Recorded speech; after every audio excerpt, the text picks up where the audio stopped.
Hello.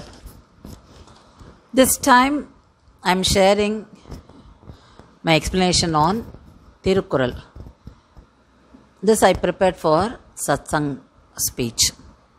I have been given some topics and give a presentation on 15 minutes.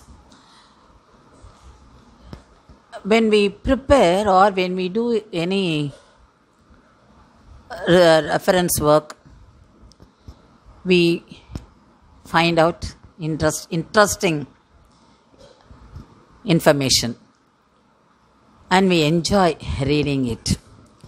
Tirukkural I have learnt in school days and college days, but during this preparation, while I prepared for the satsang, I enjoyed every bit of what Thiruvalluvar said in this couplets. So how powerful the messages are to the people, and I am comparing all this with the present day, how applicable they are for our today's life. We need those messages for leading a very good disciplined life, how a man should be, how he should be useful for his family, for the society and for the country, for the world. So let me start with the first topic, conscience. Thiruvalluvar highlighted the attitude of evil doers in this topic. So how conscience prevents people from doing wrong. Thīvinayār anjar vidumiyār anjuvar thīvinai ennum cherukku. So when we make mistake, when you know that it is a mistake, we become restless and we feel very uncomfortable. So that is what conscience.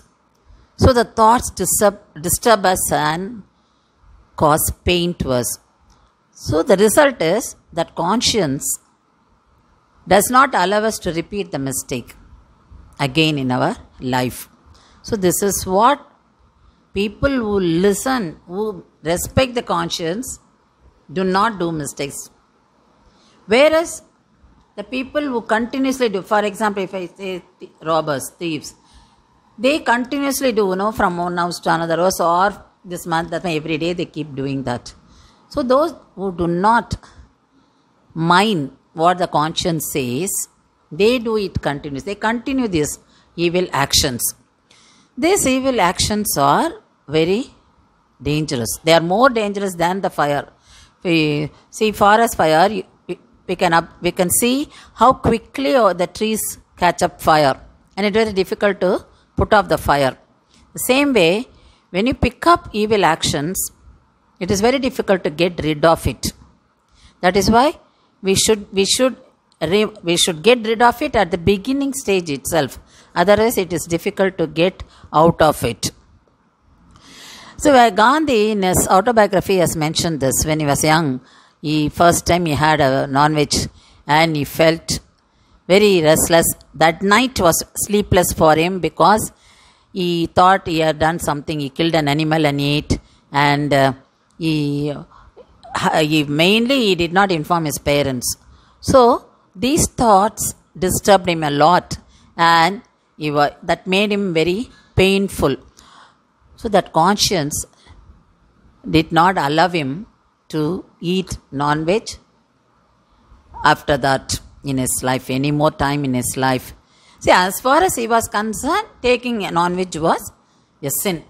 So that is why he thought that was evil action and he didn't want to do it.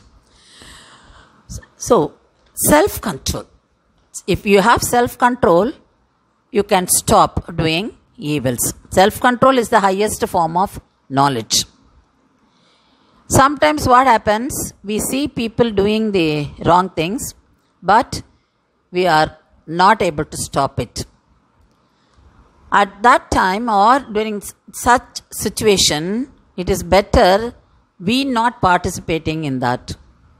Let us keep ourselves away from that. Let us not contribute to the progressive sequence of evil. So you should be away. You know pretty well that is an evil action. So better be, if you are not able to stop others doing that, better be away from that place. So this you can see Bhishma. In Mahabharata you can see Bhishma was a spy. He was just a silent spectator when Draupadi was disrobed. He had to face the sequence. So the consequences were very bad for him. So this is what happens to us.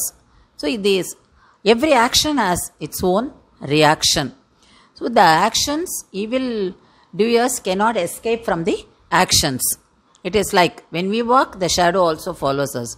So shadows and ourselves cannot be separated. The same way, the evil doers cannot be escaping from the evil actions. Every action has its own reaction. This can be understood by a simple story: dove, ant and hunter. The dove saw the ant struggling in the water, so dove dropped the leaf. Then ant picked up the leaf and it could save himself, and it reached the bank of the river. And as soon as it reached the bank, it saw the hunter aiming at the dove. Then immediately he pricked the leg of the hunter, and hunter lost the balance and dove was saved.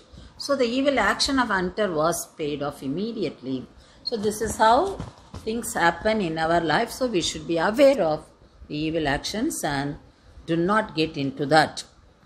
When you love yourself, you will not do any harm to others, because you keep others in your position when you get into any problems or any suffering. So you will not, because you have love within yourself. So when you love yourself, definitely you will be loving others, and you'll be hesitant to do any harm to others. Even a small harm, you will not be ready to it, because you know very well that whatever you do to others, it will come back to us. So these are all on conscience. The second topic, social cooperation. Thiruvalluvar explains the importance of contribution to society. We earn wealth. It is not only for our needs, not for our satisfaction alone. It is for the society too. Whatever we earn, a little, whatever you can, something has to be contributed for the society, for the needy people. So now you find so many people are contributing, NGOs are contributing, volunteers are contributing, big industrialists are contributing. Tata has contributed 1,500 crores rupees and he is ready to contribute for the country. And we find many other industrialists also contributing so much for the society, because country has been affected by coronavirus very badly. So we need, many people do not have income and they are suffering. So in this topic, Valluvar says, தானாற்றி தந்த பொருள் எல்லாம் தக்கார்க்கு வேளாண்மை செய்தல் பொருட்டு. So here he says வேளாண்மை, helpfulness plus duty. So every person, the society has a duty to help the needy, to contribute to the society. If he does not contribute to society, he is counted as dead. So that is a status given by Valluvar to the people who do not contribute anything to the society. They are considered as dead. They are considered as living only when they contribute for the society. Contribute, helping others, doing something good for the society. Yeah, wealth in one's hand is compared with temple tank. If you take temple tank, the temple tank collects water during rainy season. It saves water and it supplies water when we need water, and it does not allow the wastage of water because the tank collects the water. There is no wastage of water. So a man's wealth also should be useful to people in so many ways. This is what Valluvar says. So we still read about King Ashoka in history lesson. Why? Why do we read? Because of his contribution to the society. In history book, what were the contributions for society by King Ashoka? This is a standard question. We don't, when we read, we don't understand it fully. But as you grow up, you will definitely know what is the meaning of it.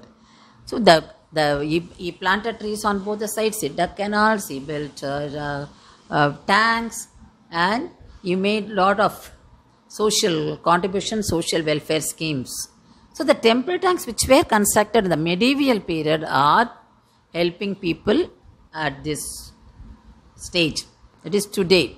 You find water is harvested in many of the temple tanks which were built many hundred years back by the kings.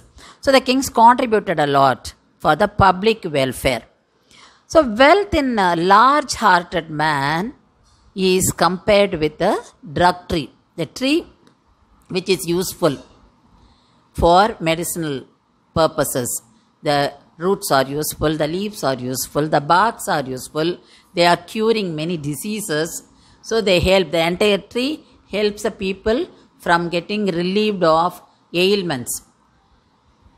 So similarly, wealth, money in a good-hearted man helps people to get rid of or get relief from all those miseries and sorrows.